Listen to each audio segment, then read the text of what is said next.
right, folks, now joining us on the 182 News podcast. Very special episode here. I'm so stoked for this. I'm joined by the entire band, Driveways. What's happening, guys? What's going on? Not much. How's it going? Hey, stoked for this conversation. We're going to get into some history about your band, how I discovered you guys, all that good stuff. And before we get going, we are a party of four here. So let's go around the horn, if you don't mind. Introduce yourselves to the listeners and let us know where you're joining from. Sure. I'm Pat. I'm the lead vocals and the guitar in Driveways, and I am in Revere, Massachusetts. I'm like just north of Boston. Okay. I'm Derek, and I play bass, and I am 8 minutes away from Pat and about 26 seconds away from Ryan. Oh my gosh, you guys are so close. Yeah, I'm Ryan. I play drums and scream, and I also live right around the corner from Derek, and about 8 minutes away from Pat. Oh my gosh, that's awesome. That's awesome. So late last summer, friend of the podcast, Mike DeMonte, he's a music journalist.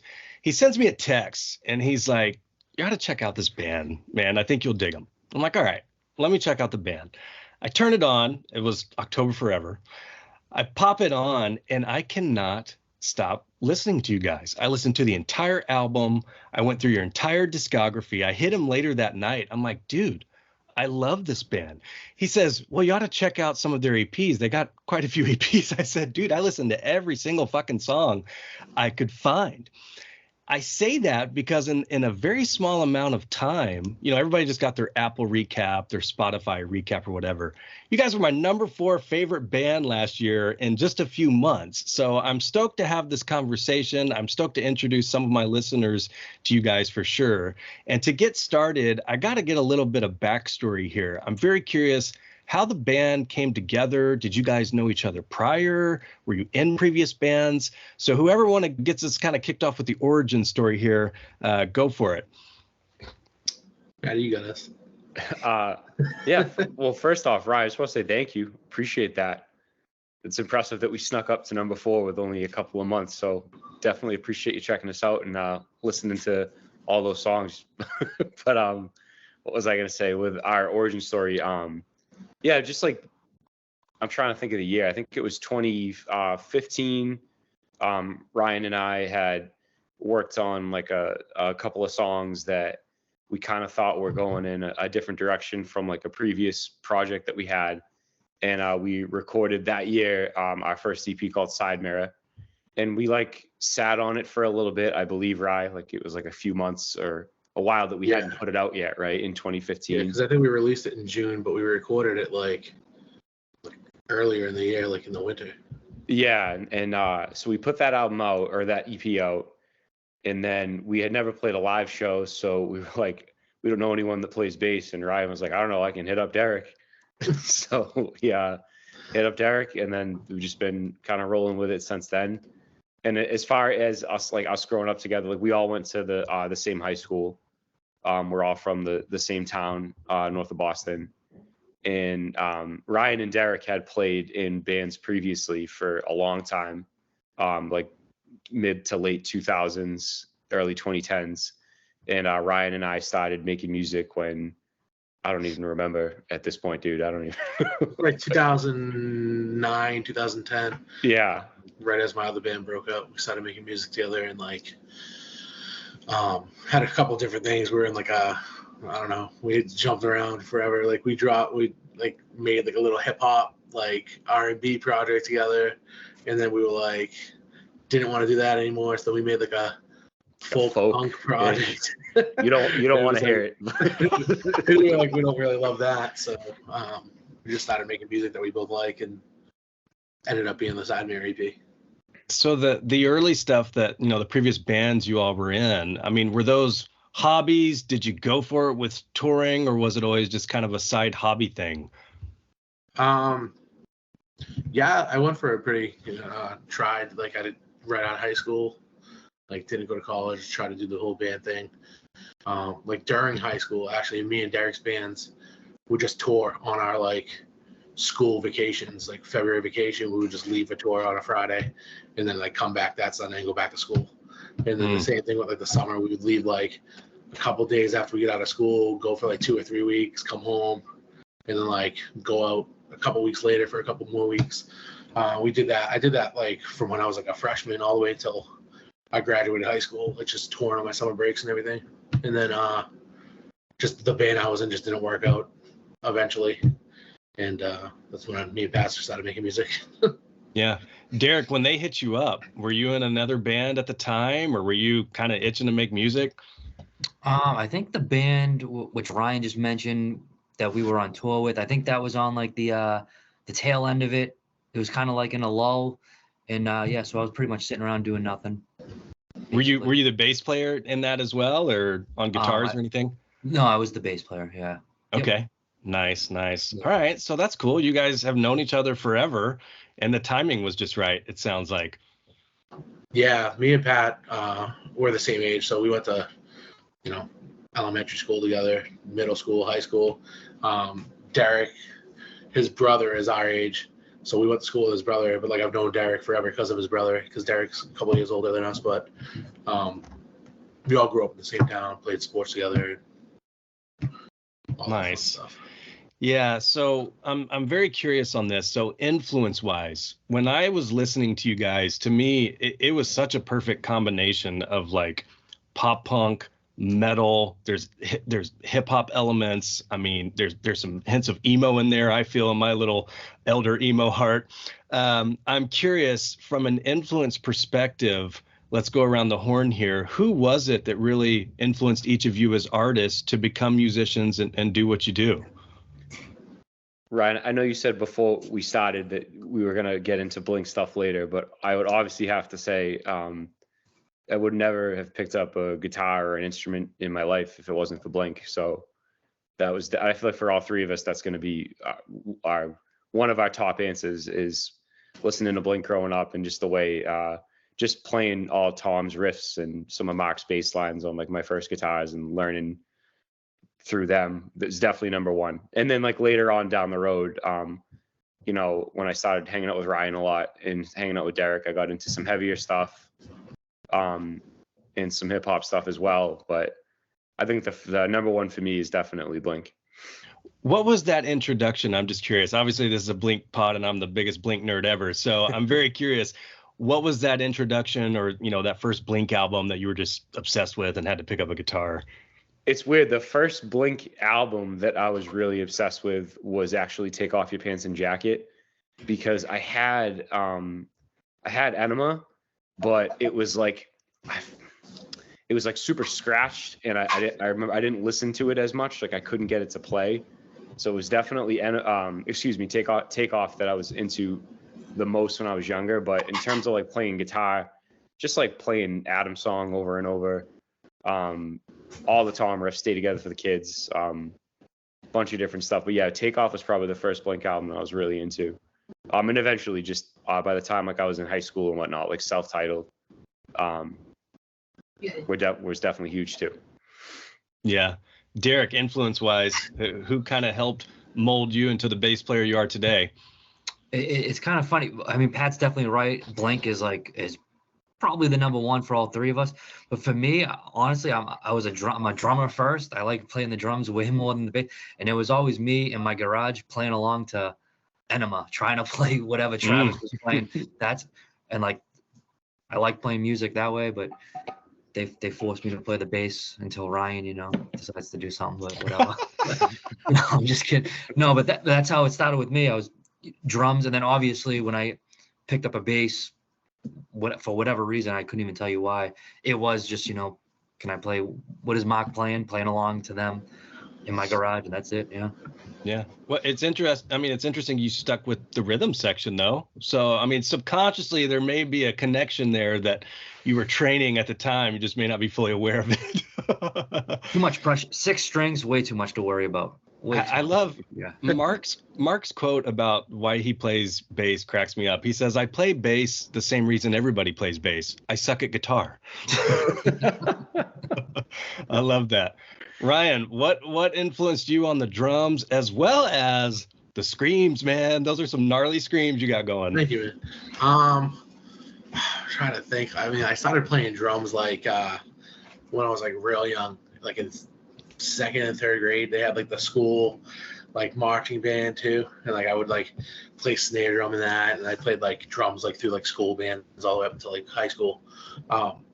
But like my dad was always super into like classic rock and stuff like that. So like when I was like a little kid, he showed me like the song "Remains the Same" by like Led Zeppelin, and like I just loved John Bonham, like huge Ludwig kid. Like I was just like, oh, I just want to be like, I want to have that one day.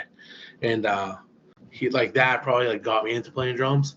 And but like when I have an older sister and an older cousin, and they kind of just like showed me like, you know, punk music and like, you know, hardcore music and all this stuff. So like I remember I probably heard Blink like, yeah, before Enema, before they like, you know, like mainstream success and stuff like that.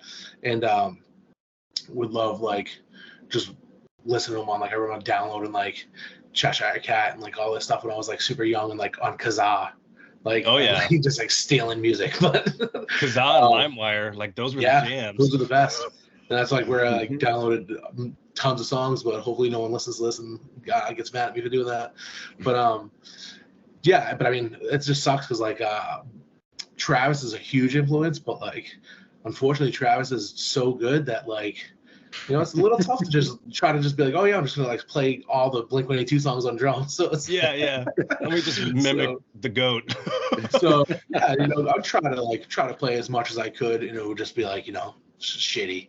But like, you know, everything before Enema, you know, we got that down pretty good. So I'm curious, like with the Enema and then Dude Ranch before it, because that was Scott. You know, Scott was Cheshire Cat and Dude Ranch. Yeah. So do you kind of appreciate both of those styles? Because there are hardcore old school Blink fans who honestly don't like Travis's stuff. That some will say he overplays, and they just love Scott's just punk beats that he just bangs. So I'm curious, as a drummer, how do you feel? I mean, I just think Travis just brought like a whole nother level like to the band. You mean that like really took them to the next level. Like, I mean, Travis is literally, you know, best drummer like ever.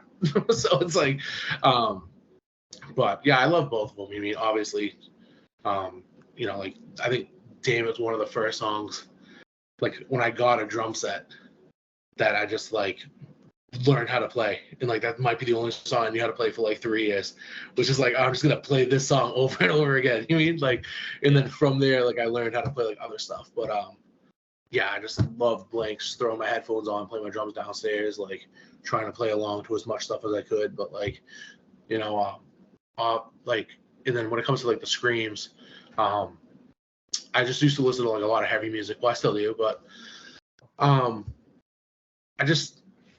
always loved like hardcore music and like metal music. And my older cousin got me into like a ton of like hardcore and screamo and like old like Unearth, like from Boston, like. Oh yeah. It was like one of my favorite bands of all time, and like I just remember going to see them like when I was like 11 years old, like at like the Salem Elks, like down the street. It was like great, and I was like, oh man, like I think I could do that one day. And I was in like my old band I screamed in too, so I just always kind of started doing it, like, and then kind of just stuck with it. And we didn't do it like I didn't really scream on the earlier Driveway stuff until later on, because like originally we weren't going to be like, we were always like, oh, like we don't want to be too heavy, but eventually we're just like, you know what, like let's just make music we like, and if we want to scream over something, like we'll just start screaming, like, you know, because like I always could do it, and I always like liked doing it. And Pat was like, oh yeah, like we're gonna start writing you some scream parts, so like, you know, sing over here too. So it was kind of cool starting to do that stuff. It's funny when I was listening to you guys, and I love the screams, man. Like I'm into that gnarly shit for sure. And I was like, who is doing the screams? Like, is this the lead singer? Like, who is doing this? And I looked up a video on YouTube, and I was waiting for the scream part to see who was going to do it. And it was you. I stood up. I was like, oh my God, the drummer's doing the screams. This is insane. Dude, I can't imagine, like, how sick is that for you performing live, smashing those drums and then just leaning over and just fucking like screaming that? It's got to be so gnarly. Yeah, it's pretty cool. I mean, I love it. I always say to these guys, like, just like wish someone else would play drums sometimes, because like Pat, like over the years, just writes me hotter and hotter stuff to scream. So it's like, all right, I'm either gonna like need to scream something really easy or play like an easy drum part, but like usually I'm trying to do something really like cool in drums and scream this cool part. So it's like just harder for me to learn, but yeah, I love it, and it's super fun to do live. Yeah, that's got to be tough. Like some of those intricate drum parts you're on, and then also screaming over here. Yeah, that's a tough problem to have, I bet. I was Ryan, cracking up. Go ahead. It's funny you would say that. We had a couple of the live shows that we've had recently. I've had some people come up and be like after our set and be like, "Hey, I thought you were the screamer and the singer," and they were like, "Yeah," and the people who said this were like, "Your singing voice sounds nothing like that screaming voice." So we were coming to see you live, and we were like, "Wow, like this is gonna be nuts!" Watching like, no, that's Ryan doing the screams. It's not me. That's hilarious. Yeah, I was so curious. I'm like, I don't know how they're pulling this off. This is crazy. Derek, have they ever tried to talk you into gnarly screams, or you just leave that to Ryan? Well, no, they tried. Pat, yeah, no, not happening. Not happening. I was cracking up. I looked you guys up on Instagram after I listened to you, and in your bio is just the most perfect quote. It says, if you enjoyed pop punk / post-hardcore from like 2002 to about 2008, then you might like Driveways. It's so accurate. It's brilliant. I'm curious, when people ask you what kind of band you are or who you sound like, what kind of answer do you give them? Is it that? I feel like depends on the age. Like if you're like 40s, you can say, "Oh, we sound like Blink-182 and Green Day." But then they get younger, you can like adjust that answer a little bit more. That's what I go with. That's hilarious. So 2016, I mean, you guys hit the ground running with EPs, and you really haven't stopped since then. I'm curious, why the EP approach? Is it something that for you guys it makes more sense? You don't want to sit on material, and then also my understanding is you've remained independent throughout this. So is that something that's your choice as well? Is just how the band works among you guys? With the I can try to tackle both of those, and then let me know if I'm wrong here, guys. But with the EPs, like, part of it is that, we all, we work full time, you know what I mean? Like Derek and I are teachers, and Ryan works for like an operations company, and the band is great and we love it. And it's like definitely a big part of our life, but it's also, if I'm being honest with you, it's hard to find the time, during the school year with life and families and wives and grad school and all kinds of other stuff. Yeah, dude, I feel you.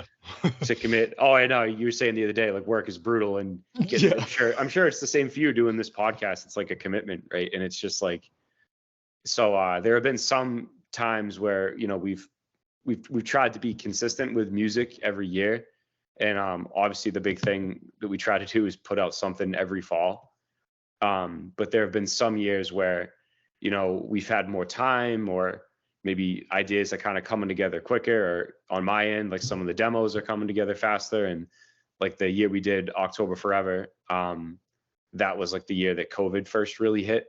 Oh, so that was like early 2020 going into that summer was when I started like demoing and sending along a lot of those ideas to Ryan and Derek, and eventually we got in the studio. So the reality of that year is that I had so much time sitting around at my house and my work was really light that year because everything was on the computer. You know what I mean?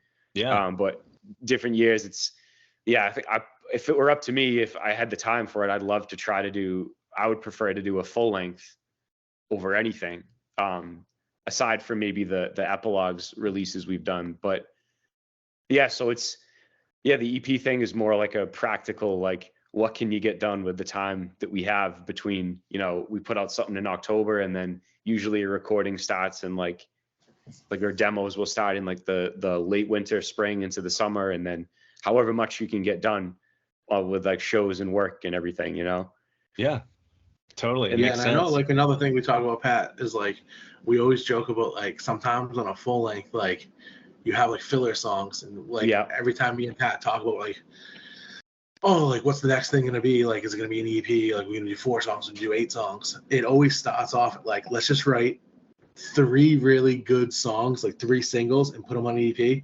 And then by the time we're done, Pat has like 8 songs written. So it's like, it's just like with like Into the Past and like Skeptic, like those were both like 8 We did songs. say that, yeah. But originally for both of those, we were like, yeah, we're 3 doing songs. 4. Yeah. Yeah, it's like, what's that threshold for an EP? Is it like 9+ songs as a full length? Is it 10? I kind of think of it as Like, 10. I always say a 4 Same. is 10, but like 10, I Spotify agree. counts it as 8, I think, because like technically in our albums, like Night Terrors, Skeptic, and Into the Past fall under the album category, even though like we consider them EPs. I gotcha. So creative process wise, I'm curious, how does this stuff come together? I mean, Pat, does it start with you with the riff? Does it start with a melody that pops in your head? How does it work for you guys? I would say like 9 times out of 10, dude, it's just like I'll pick up a guitar and I'll play, like you said, I'll play a riff, I'll play some chords or something arpeggiated, or some kind of guitar idea will be the basis for a song. Every once in a while, there's been a couple of songs that have been like a keyboard idea or something like that too. But it'll always start with something musical first. And then I'll build out a demo. And these guys know the quality of my demos have been different over the years. But nowadays, I try to develop ideas a little bit more. I have Logic at my house, and I'll just put together an idea, send it over to Ryan and Derek, and ideally, like for this past release, I'll get everything kind of laid out, get some keyboards done, some guitar layers and stuff like that done. But we'll always get in a room and build out, arrangements for like the verse should be this long and the chorus should be this, and Ryan and D might have their 2 cents on like, this should be more of like a faster part or a slower part or whatever. So I'd say that's like the first step, and then the second step is I always meet up with our producer, Tom Iannello, and we'll kind of, do pre-production with him and get some ideas down in terms of like, all right, how are we actually going to record it? And maybe do small tweaks like an arrangement part or like a tempo change or something. But that's the basis of it. Usually starts with like some kind of guitar or piano idea.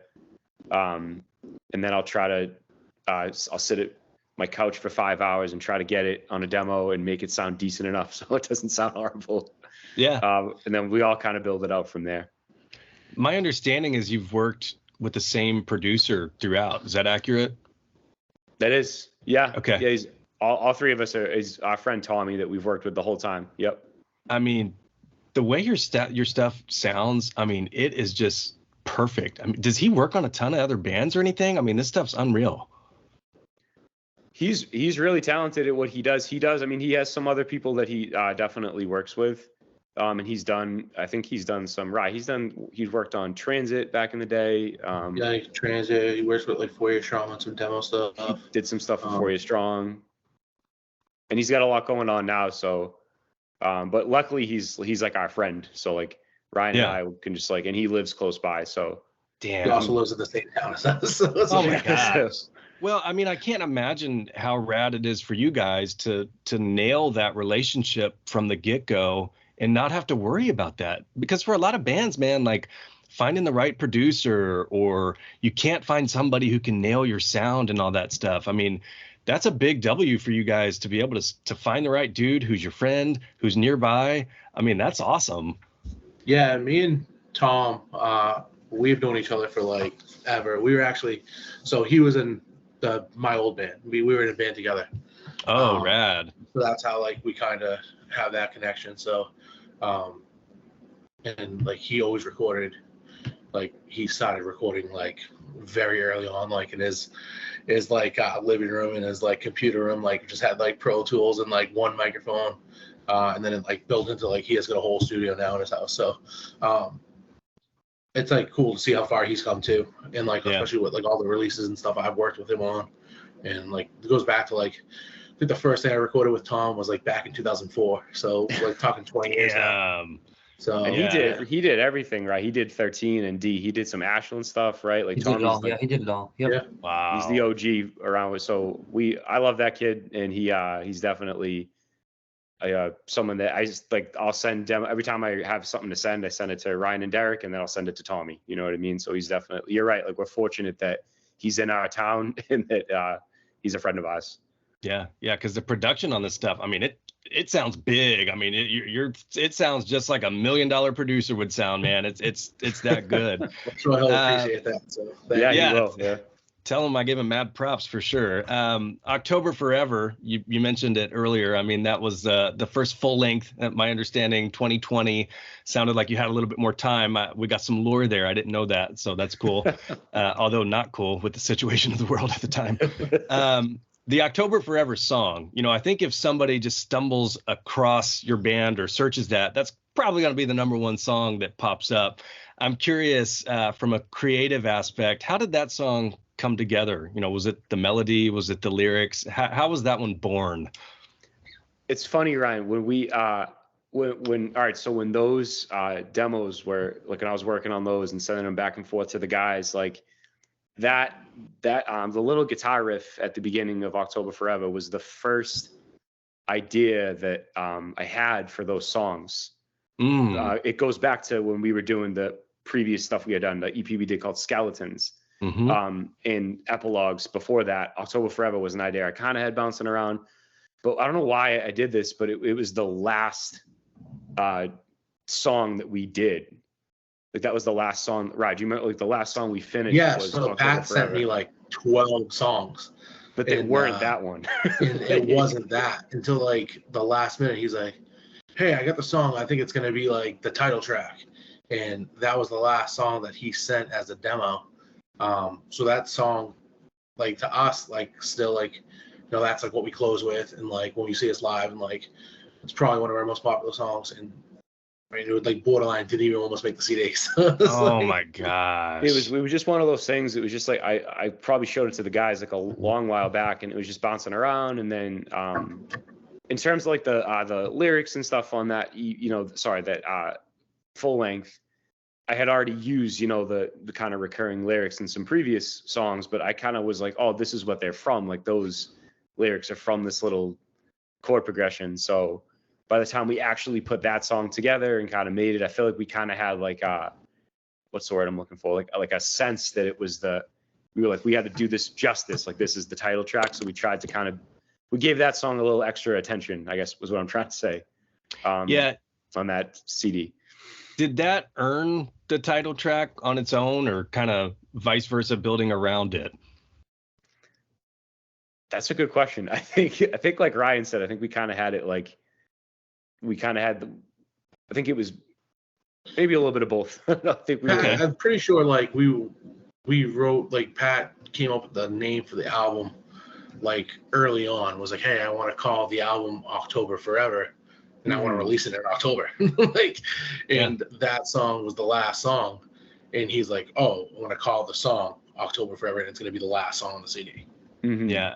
When I was reading the lyrics on that, when I was listening to it on my phone, and I see the Halloween references with Michael Myers, and that's when I was just sold on you guys. I fucking love Halloween. So I'm like, man, they're sitting here like spitting about Michael Myers and Laurie Strode and stuff. Like, how rad. This leads perfectly into my next question. I've seen and read that you guys have been referred to as like a Halloween band or kind of a fall band. I've seen it's driveway season as soon as September hits. I'm curious, how do you all feel about that? Are you now kind of having to play into that at all? It's funny, man. Like, a few years ago, we all three, I remember the first time that we all talked about this, and it was because we put out the album Night Terrors. And Night Terrors was supposed to come out not in the fall. We were supposed to put that CD out like a long time ago, but we kind of were taking forever and to record and finish some ideas. And so eventually it just so happened that it came out in September. And I just had this idea to like take a picture of a jack-o'-lantern. Like, I don't know where the heck that came from, but I was just like, oh, we should carve a jack-o'-lantern and like take a picture of it, make it look kind of creepy. And also too, at the time, this is like season 1 of Stranger Things. Oh yeah. And I was getting kind of into like synthesizers, and that's where like the song like There for a Reason comes from, is like a synth, like Stranger Things inspired little synth intro. But in so many words, we put that out, and then the next year we did Skeletons, and I remember seeing some comments on social media and whatnot, like, "Oh, spooky season, driveway season," and I remember talking with Derek and Ryan and being like, should this be our thing? And then I don't know, it just slowly became our thing, I guess. Just rolled with it. It's perfect. I mean, like if you look at like your cover art and even the songs, and yeah, I mean, even on the new EP, there's a song that kind of reminded me of Stranger Things with like the synth at the beginning. It's perfect. I mean, I'm just gonna dub you guys like the Halloween band. We'll just go with that. Might be like a couple bands that are probably upset about that. that are like probably like a tier above us. That's okay. We're up somewhere. They don't matter to me. As I was listening to your discography, there was a slower song that surprised me. It caught me off guard a little bit because I was into like screaming and metal, and we slowed it down a little bit. And it was Constant Sorrow, and it was a beautiful, guitar picking at the beginning. And I get to the second verse, and just at the top of your lungs, man, you're screaming out, "I picked up my guitar last night. I played Adam's song," and I was like, "Oh man, that is so rad!" Like, dropping a Blink line. I'm curious, is that a true story? Were you really trying to play it and you fucked up the bridge? Yeah, the story of that lyric is, like I was saying earlier, like when I first like learned guitar, I was probably like 12 or 13. And I was just going off tab websites and like by ear. And for whatever reason, the Adam song was I learned how to play that song, and I couldn't play anything else. That was all I could play for like, I can't play much more now, but Adam's song was the first song that I learned. And whenever I used to like play through it on my first guitar in my old house in my basement, and I would get to the bridge, and the bridge has like all these like pretty pianos and this like bass, like arpeggiated thing, and this drum build up. And I could never really tell like what Tom was playing on guitar. Like I could like kind of figure it out, but I was never like super confident on what to play on the bridge. So that's like the origin of that lyric is like growing up, always playing Blink songs. And with the Adam song, which is one of my favorites, I'd always get to the bridge and be like, I don't really know if this is what I'm supposed to be doing, but yeah, I'm just kind of winging it. Oh, that's awesome, man. And that is such a beautiful song. I'm gonna, whenever I post some of this stuff, I'm gonna plug that song in on the Instagram story for sure, because I think at minimum, my Blink podcast followers will appreciate the Adam song line drop in it for sure. Speaking of Blink, so when I first discovered you guys, Mark Hoppus has a Discord that's been around for some time, and there's a music channel, and I dropped you guys in there right away. I'm like, check this band out, man, they're rad. A couple months later, this wasn't too long ago, Mark randomly dropped one of your songs in the Blink channel, which is so out of character. He never ever does that.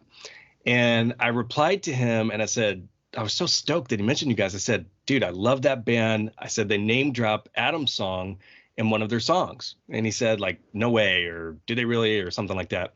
I linked the song, and right after that, you could tell that he listened to it immediately. And he replies back. He said, like, that's awesome. I'll teach them how to play the riff on Adam's song in the bridge or whatever.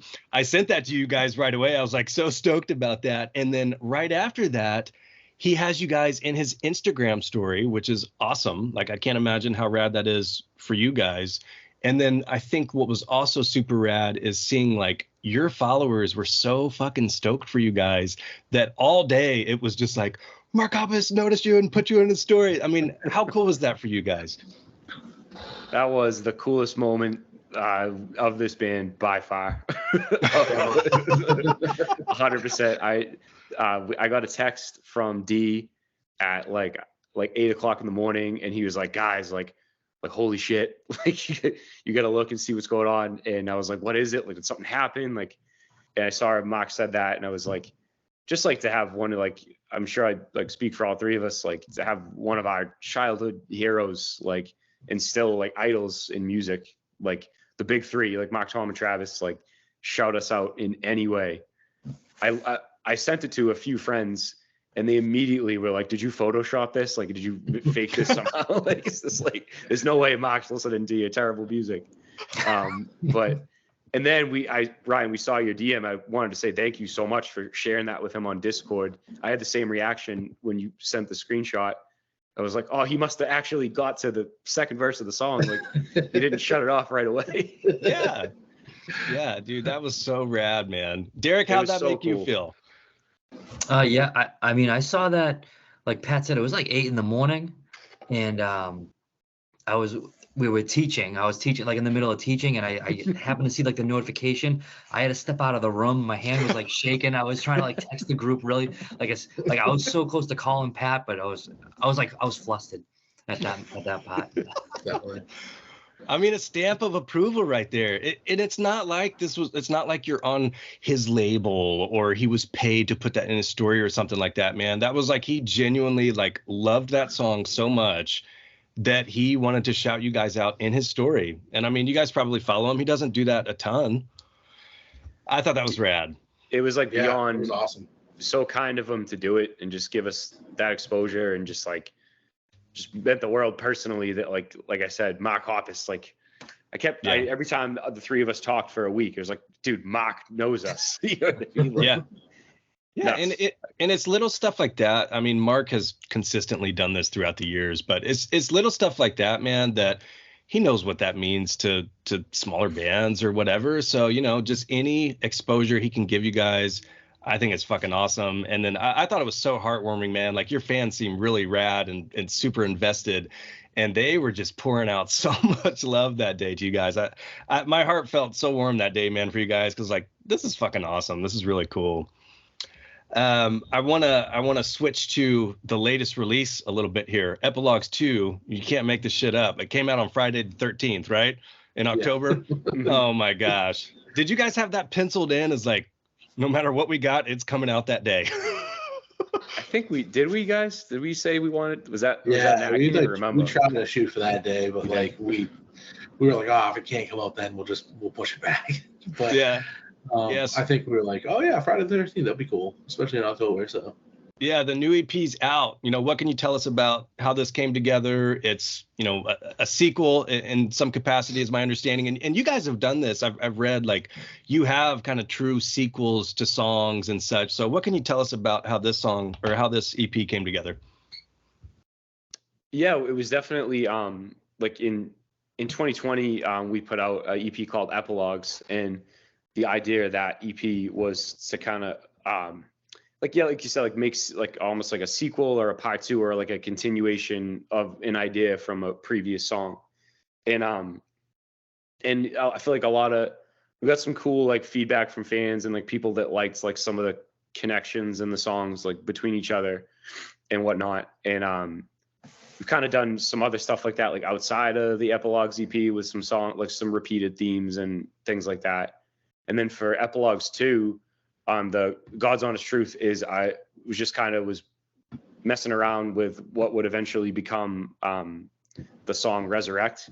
And I kept finding myself singing some lines from the song that's kind of like a continuation or part two of, which is a song called Drop Dead.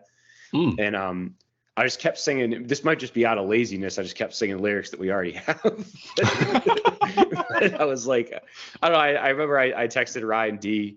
I was like, I don't know. What do you guys think about Epilogues II? And it's been that was what a couple years ago we did Epilogues I, right? So we just thought 2020 of like the spring. He's just kind of rolled with it. Yeah, we just rolled. We did the same. Last Epilogues was 4 songs, so we did another 4 songs, and we just tried to be deliberate about like, we want to do a part 2 to October Forever and Skeletons and some of our the bigger ones that we've put out. Yeah, even the artwork. I mean, there seems like there's continuity in the artwork. Did the same artists do the first EP and this one as well? As far as Epilogues 1 and 2? Yeah. A good friend of ours, his name on Instagram is I Am Doom, but it's like D like OOOM with 3 O's. And he's such a talented artist. He's done a bunch of designs for us, both for like releases and merch designs and some of our vinyl and like tour artwork designs. He has this great, I don't know, guys, traditional, is that what I would use to describe it? It looks like kind of like like American traditional type of like if you were like in tattoo like stuff. But yeah, we found him online one time and I remember being like, oh, like I think D, were you the one that found him? Yeah, I had him do like a t-shirt design for me in like 2008, I think. Oh Yeah. man. I just remembered he was pretty reliable, and was like, all right, is he still alive? Let's shoot him an email. That skeleton's gnarly, man. Have you seen any tattoos of that? Yeah. Yeah, we Really? Already? Okay. Yeah. We try to tag I Am Doom in any post related to that, because it must be cool for him to see his work like tattooed on people. But yeah, the driveways tattoos have increased over the past couple of years. It's been wild. Yeah. Yeah, Is that crazy A lot for of you guys to see? outsiders. Yeah. When fans come up to you at a show or something and show them off, are you like, that's cool? Or are you like, oh, that's kind of fucking weird. Why would you get that on your body?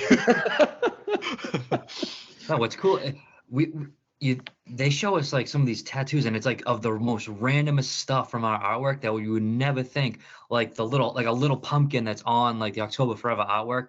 Like it's just a small little pumpkin sitting by the tree, but then somebody has that tattooed, and I mean, it's pretty sick that they came up with that idea. Yeah. Pat actually drew a picture on a napkin for someone at a show, and they came to a show like 6 months later, and they're like, "Hey, do you remember drawing this?" And like it was tattooed on his like arm. It's like, Oh my God. Yeah, it was wild. This is a fan of ours. He was super kind, and luckily the artist who did his tattoo like took my horrible drawing and made it cool. But like D said, it's pretty sick to see some of the ideas people come up with. Like it could be a little element from something that they take and kind of make it their own. But it is insane. I still can't believe it when I see it. I'm like, can't believe you got a tattoo of this, but it's obviously like super appreciated and cool. Yeah. Yeah. Well, I mean, to me, man, like obviously your music means a lot to a lot of people, whether or not it's a hobby for you guys, you're doing it for fun. I mean, you are making an impact on people's lives. I think that's really cool. And lyrically, man, like when I listen to your guys' stuff, like there's a lot of self-reflection of the past, and it seems like almost guilt and shame in some sense that you're getting over pain from the past and stuff. And it's like, it's stuff I relate to as well. And that's part of why I dug you guys for sure. So that's awesome, man. Like I'm glad fans are coming up to you with tats, because your music's deep and it's good, dude, for sure. Thank you, man. Yeah, the Epilogues II EP, my understanding is you can get a vinyl, but it's very, very tough to get. What's the best way for fans to pick up a physical copy of this? Come to a show. We always have vinyls at shows, which is probably the best way to buy them. But we like D says, like, so we, we're everything we pretty much do ourselves. So we have to ship all the vinyls out and box them up and all that stuff ourselves. So like D says, we usually only put up a limited number that basically fits in a box that Derek could take to the post office to ship out. Because like if we put up hundreds of them, like we can't package up and ship 100 of them quick enough to get them out to everyone. So we'll do like Derek, like he's the one that posts everything online with that stuff, and he does like a bunch of mini drops. So like, going up, and there'll be like 50, and then like drop another 50 in a couple weeks after we're done mailing out the other 50. So yeah. No, I feel you. Dude, I have to ship stuff all the time, and it's such a pain. And then you show up to the post office, there's a line, the box is full. It's like, come on. But yeah, people are trying to get their hands on this stuff because and they're snagging them quick, because every time I see you guys post something, I click on the little link and it's just long gone, man. Like, are those going just so fast? Yeah, it's like a minute Seconds. or two. Yeah. Oh my gosh. Yeah. Well, pencil me down for one on the next drop. I'll pay you. I'll happily pay you for it. We got you, Ryan. We got you. All right, dude. Appreciate it. Yeah, because I'm like, good hell, these are tough to get.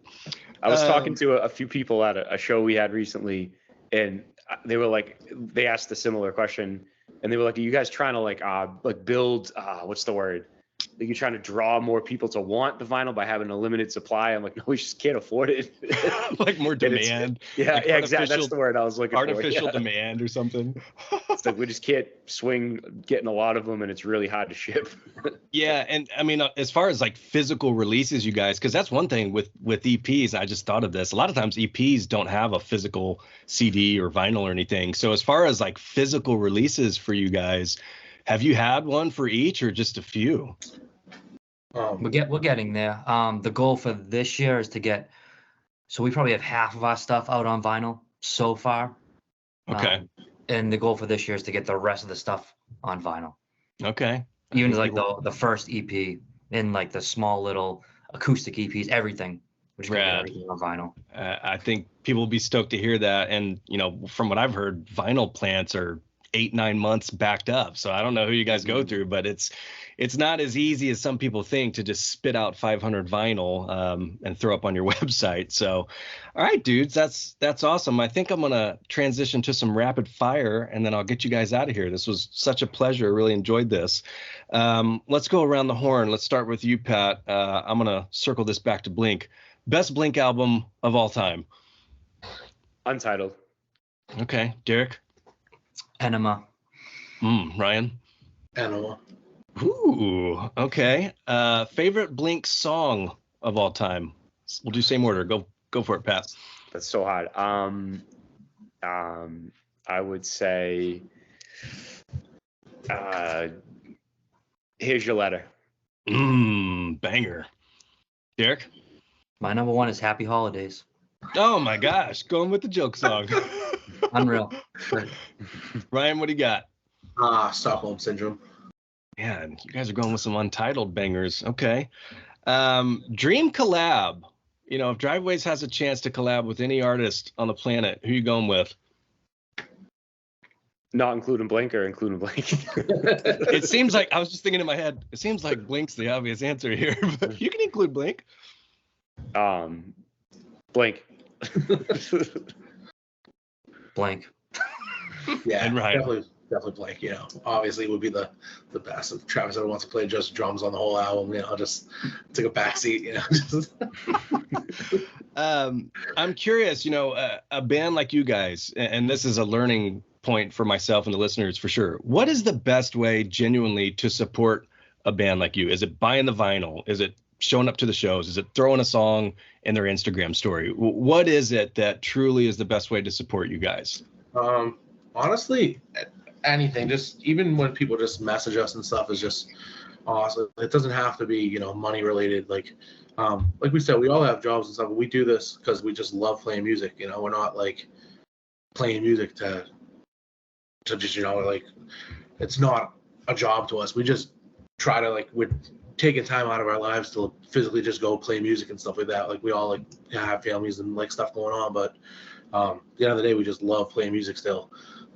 But anything, coming to a show, buying a shirt, buying a vinyl, just even like, you know, every kid that just messages on Instagram or tags us in a post. We just appreciate all that stuff. And it's just crazy to see because, like, you know, when we started, we were playing local shows to, you know, 10 of our friends. And now, you know, we're selling out shows in states that we've never even been to yet. So it's pretty cool. Yeah, that's awesome, man. Yeah, I'm kind of in the same boat. You know, people ask me what's the best way to support the pod, and I'm like, man, I just do this out of passion and as a hobby. Like, what I appreciate the most, honestly, is when people message me and be like, dude, your podcast just helped me through the shittiest 2 hours of work I've ever had. Like, thank you. It's stuff like that. Like, it's the heartfelt stuff that means the world to me. So that's awesome. I'll get you guys out of here on this last thing. What's up next for you guys? I saw you've been playing some shows. You got quite a few planned, or what are we looking like? Yeah, right now we're working to plan out pretty much as much of the year as we can. You know, we got stuff right now booked all the way up until July. We're working on the summer still right now, trying to make it to a bunch of cities and states that we haven't been to yet. You know, going south, going west, just trying to hit as many cities as we physically can, and try to play as many shows as we can. Like I said before, you know, it's tough. We try to take the band as full as we can, like full time as we can, and like I said, we dedicate a lot of time to this. So it's like that's another reason with the EPs, like we dedicate so much time playing shows and, you know, practicing for shows that, like, Pat doesn't have a ton of time to, like, write 10 to 15 songs for a full length. So we're like, oh, well, Pat, like, in between playing shows and, like, sleeping at the hotel and, like, in the van, Pat's, like, writing new songs, like, in the back of the van, like, on his keyboard, like a bunch of the Into the Past stuff, like Pat wrote, like, when we were just driving out, like, last summer for, like, a couple of our tours. And like he was showing us demos, like, in the van, like, hey, check this out. Like, so Just Well, we being a gotta- weirdo back there for hours. What's he doing back there? Yeah. You know, when it's Pat's doing something serious when just like you just don't know where he went. Me and Derek, and then Pat's laid in the backseat with his headphones on. So, but yeah, we're trying to play a lot this summer and like even this year in general. So, we're constantly posting shows and just going to try to play as many as we can. Word. Yeah, I think one of If our there is big any new Driveways things- listeners out there, literally just keep spamming us on where you want us to play, because we literally read every single comment and we tally up who, like the most commented Exactly. video, whatever, Yeah. and we're gonna go there. Like that's How we book our shows based Yep. on like how many people Comments. say. Like we booked Colorado because so many people say Denver. We're like, we're going to Denver. That's Like, rad. so if you want us to come to your city, just comment on our Facebook or our Instagram or message us. And like we said, we sit there and we, oh yeah, you know what? Hey, we want to go. A lot of people want to see us in so and so. Let's just book a show there. So I was literally going to say the same thing that Ryan D was just saying. Like we're just trying to play new places because we've only really ever been to the East Coast. So Yeah. that's what's our big thing for this coming year is trying to. We've kind of figured out how to fly out to shows now. So Yeah. so far it's been good, knock on wood. But that's our big thing, just trying to play new places.